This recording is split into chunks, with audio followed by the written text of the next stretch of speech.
You're listening to How to 20-something, the only podcast that helps both men and women navigate their 20s and learn how to adult across all aspects of their lives. We're going to be focusing on career, relationships, finances, fitness, nutrition, and all of the common challenges and obstacles a typical 20-something will face in this post-college life and what to do about it. I'm your host, Just Diamond, and I am the CEO and founder of Just Diamond Coaching, where I help young professionals get their shit together, gain their confidence, and own their life. No one prepares you for this adulting world, so allow me to help you feel like you are no longer a chicken running around with its head cut off, and that you actually know what the hell is going on and what your next step to take is. Welcome to How to 20-something. Welcome back to another episode of How to 20-something. The next several episodes are going to touch on the health and wellness side of life and all the changes that happen as you progress through your 20s, like changes in your habits, body, schedule, and honestly, your entire outlook of your life.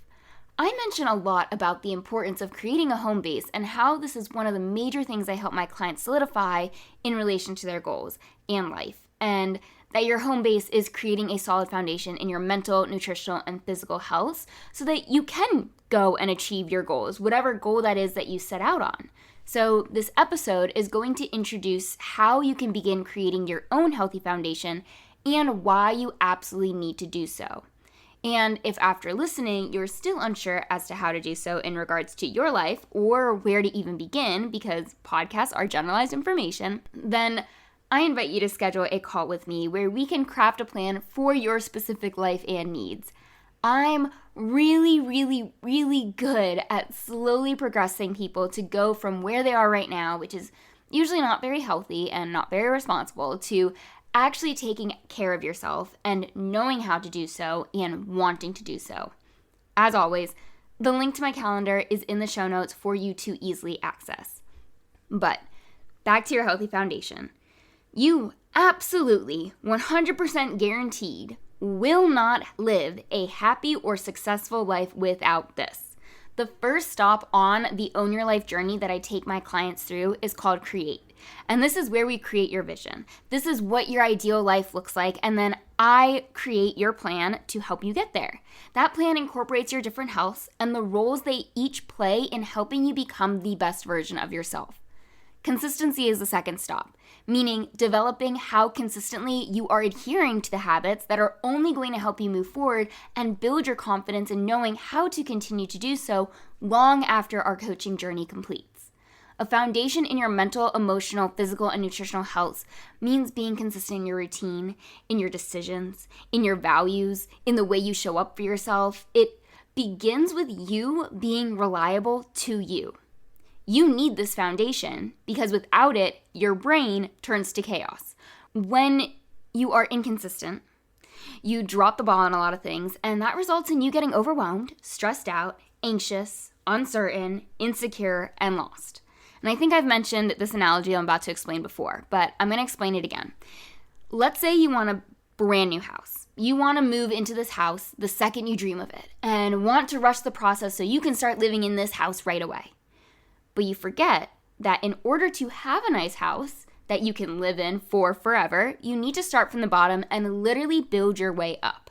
A house will not be able to withstand any storm that comes its way without a solid foundation and structure to hold it up.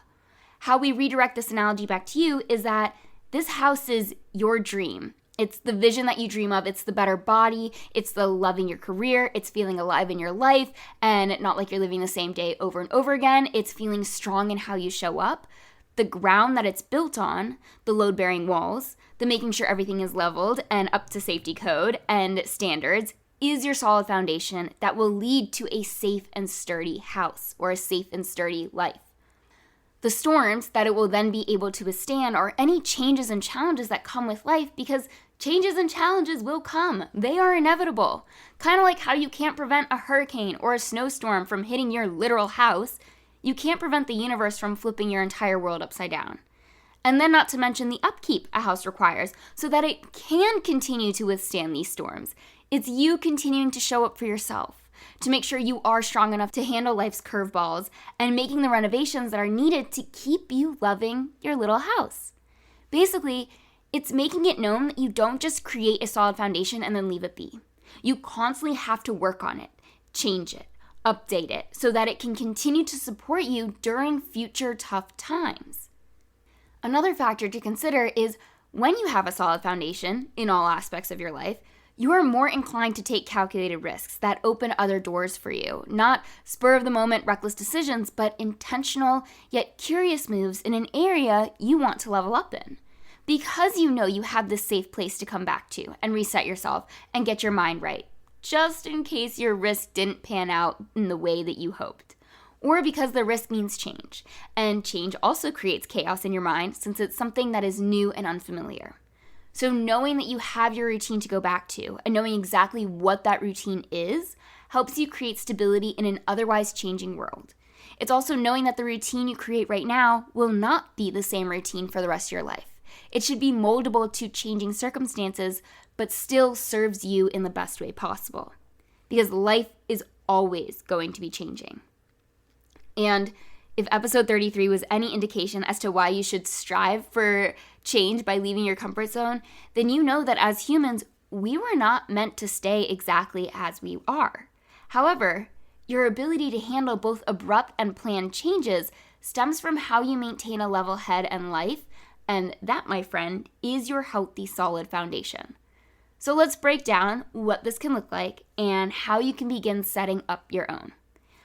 I've already spoken to you about the importance of sleep in episode 3 and again in episode 31, and I'm probably going to continue to emphasize how important it is in future episodes, like I am right now.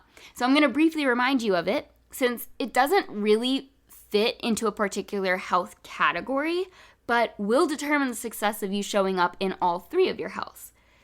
Your routine begins with getting regular sleep, going to bed and waking up at roughly the same time every day, all 7 days of the week. Your sleep quality and quantity will drive your strength the next day, both mentally and physically, because when you get good sleep, you are then able to make healthier decisions for yourself, have more mental discipline, and have more energy to carry out what it is you need to be doing, which also means your workouts will be better and you'll be more focused at whatever task is at hand. Now, everyone is unique in their body's rest requirements, so while you might need 8 hours of sleep to function like a normal human being, someone else may need only 6, and that's okay. That's actually quite common between men and women. Women require more sleep than men do solely because of a woman's hormonal cycle. I know I need a lot more sleep and recovery in the week leading up to my cycle, and can also get by with less sleep right after my cycle is over. Your age, lifestyle, and overall health also play a significant role in your body's sleep requirements, regardless of gender. But once you get your sleep in check, you can then move into solidifying your 3 healths since your circadian rhythm is now consistent. Starting with your physical health, simply because on a psychological level, you are more likely to make better choices on the days you move your body, and while it sounds counterintuitive, your workouts will leave you energized to be able to do more tasks, providing you didn't murder yourself in the gym.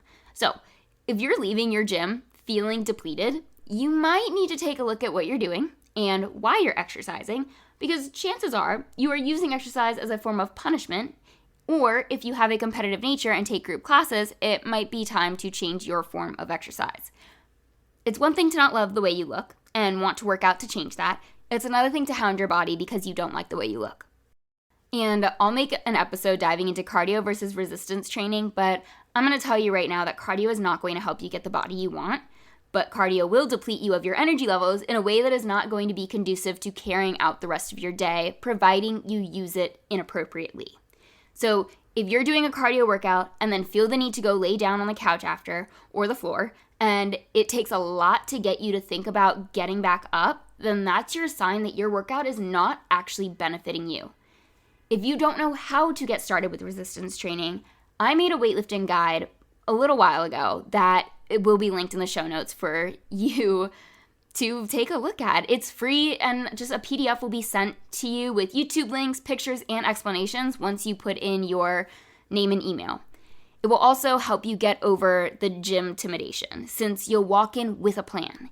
And you can do the exercises with dumbbells, so while you're resting in between sets, you can look around the gym and watch what other people are doing and feel a little bit more confident in what you're doing. But also know that You can have a full workout using just dumbbells. I hardly ever use machines, and I hardly ever put clients on machines because you really don't need them to have an effective workout. Machines are good for targeting one muscle, which is primarily used by bodybuilders or someone recovering from an injury or even protecting an injury. So if you don't fall into those categories, then don't worry about needing to learn them or trying to use them right away. A healthy foundation in your physical health starts with being realistic with what you're currently doing and then getting an idea of what you want to be doing that you can sustainably keep up with. If you're someone who isn't working out at all right now and has a goal of 5 days a week, start with 1 full body day a week. And if you go 3 weeks in a row, add another full body day and repeat, then add a third. So think of it as like an A and B workout that you'll alternate while you build consistency. Once you feel solid with 3 days a week, then you can go to 4 and have 2 upper and 2 lower body days. And day 5 can be your choice. That can be cardio day, full body, or an additional upper or lower day. This is for those of you listening who want to be in the gym alone. However, the same mentality also applies to group fitness classes where you start with 1 and slowly build on it. Honestly, the general population does not need to work out more than 3 times a week for an hour or 2 hours at a time.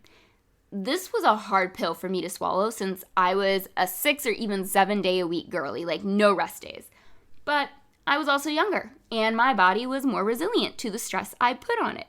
As I got older, and as my career changed to having me on my feet and moving around a lot more, I needed to dial it back a lot since I was having adverse effects with additional inflammation and soreness and low recoverability. Listening to your body is so important. Otherwise, you're not going to be progressing towards your physique goals since you're letting your harsh self-talk get in the way of what your body is trying to communicate. Oh, and if you only have enough time for a 15-minute movement session, then commit to that and start with that. You can always do more. Actually, even 5 minutes is enough to get you started. From the time I'm recording this episode, I was at a going away party over the weekend, and some of the people there go to the gym that I do the one-on-one personal training at. So we were talking about their workouts and such, and there was a guy standing in the circle, and he was saying that he knows he should lift weights, but just can't bring himself to get into even his apartment gym because fear was holding him back. I talked to him, I put my coaching hat on. I talked to him about what he could do to begin overcoming that fear. And my advice was to make a plan to just be in that room for 5 minutes. Those 5 minutes could be spent on the treadmill and looking around. It could be stretching on the floor. It could be picking up dumbbells and doing one exercise like bicep curls, but lower the expectation that you have to be in there for a quote-unquote right amount of time. Since it's new, and you need to first get over the intimidation you feel just by being there, and then you can build on it every time. So this time it's 5 minutes. The next day maybe it's 6 minutes, and so on and so forth. But be consistent in just showing up. Figuring out when you'll be the most consistent is also a crucial component to building this foundation. Statistically speaking, those who work out in the morning are the most consistent because life doesn't get in the way in the morning. Whereas by afternoon or evening, a social event could pop up, or a work call goes late, or you had a stressful day and you just want to go home and you're more inclined to say yes to the fun thing or the relaxing thing than the gym. In part because your mental discipline is very low by the end of the day and energy levels are down too, so the thought of doing more sounds terrible.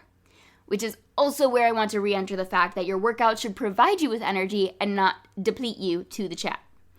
Also, when you work out in the morning, you are more likely to make healthier nutritional decisions throughout the day because you already did one healthy thing for yourself to kickstart your day.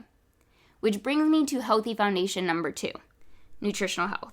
Nutritional health is what you're eating for your unique body and not because society has deemed it as healthy. All of our bodies respond to food differently, and knowing what makes you feel lethargic or bloated or energized and ready to go is going to be important when creating your solid foundation. For example, avocados are an extremely healthy fat to eat. Everyone says, eat avocados. Oh, if you're low in fat, oh, you want to be healthy, eat avocados. However, avocados make me bloat to the point where I look like I'm 7 months pregnant, and it's very painful. So they're not healthy for me to eat for my unique body.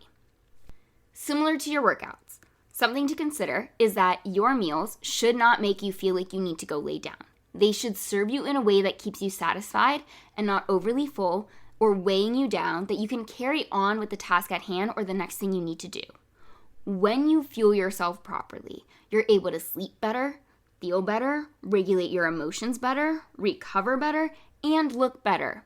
The right foods are filled with nutrients that you need for all of the benefits I just mentioned and more. So if you're skipping meals, eating out for more than half of your meals in a given week, and or not eating enough throughout the day, then you are doing yourself a disservice.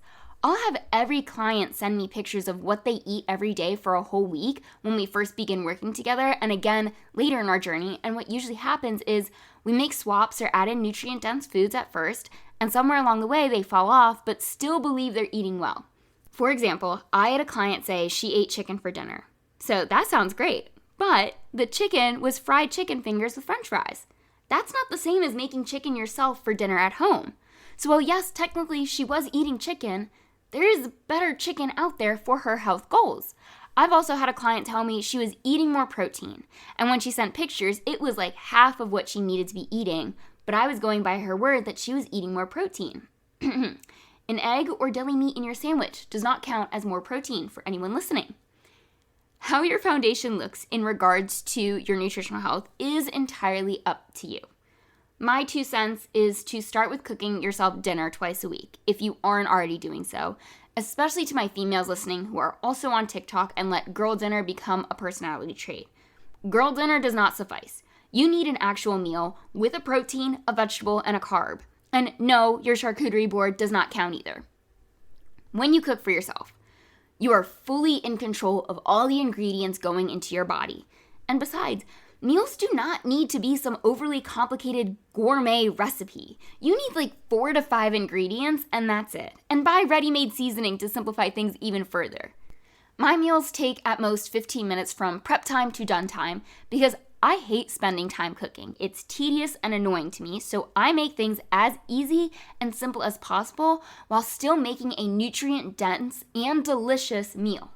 Like, my go-to meal is chicken, pasta, and either green beans or broccoli. I actually had that last night. And then add dairy-free pesto and or cheese, and it's done and delicious. On the topic of eating meals, eating dinner, is you need to be eating 3 meals a day, full meals, and hitting your protein targets, which would be 1 gram per 1 pound of your ideal body weight. If all of that sounds like too much right now, then focus on whole foods. And do not buy yourself processed foods, or if you do, stick to 1 serving of it. So not a family bag of chips, but a vending machine bag of chips. The whole foods hold the nutrients you need to live, and your body will thank you for feeding itself properly. I haven't brought this reference up in a while, but remember, we have an outdated system in a modern day world, meaning our bodies respond best when we resort to caveman times, as that's where we evolved from. This is what you're eating, how you're moving, and when you're sleeping.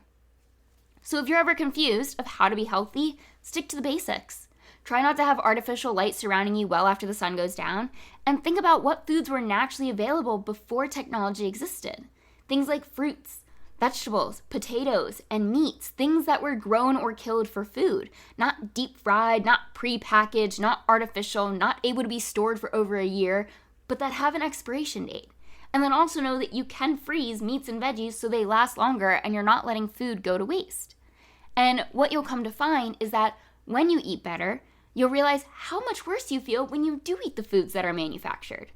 Right now, you're so used to eating poorly that it's become your normal. So yes, it's going to be a challenge at first, and it might not taste that good as your palate has adapted to the junk you've been feeding it, but you'll find that if you stick to it just long enough, you'll start to crave the healthy foods, the home-cooked meals, the fruits and veggies, and eating poorly won't sound enticing anymore. Remember, your foundation is the place you build up from. So start with some swaps here and there and grow from that point. There are a couple of different avenues you can take when it comes to building your nutritional health, but you have to start somewhere. Consistency in your physical and nutritional health will immensely impact your mental health because now you're actually giving it a chance to thrive. Exercising makes you smarter because your brain has to focus on the task at hand and learn a new skill.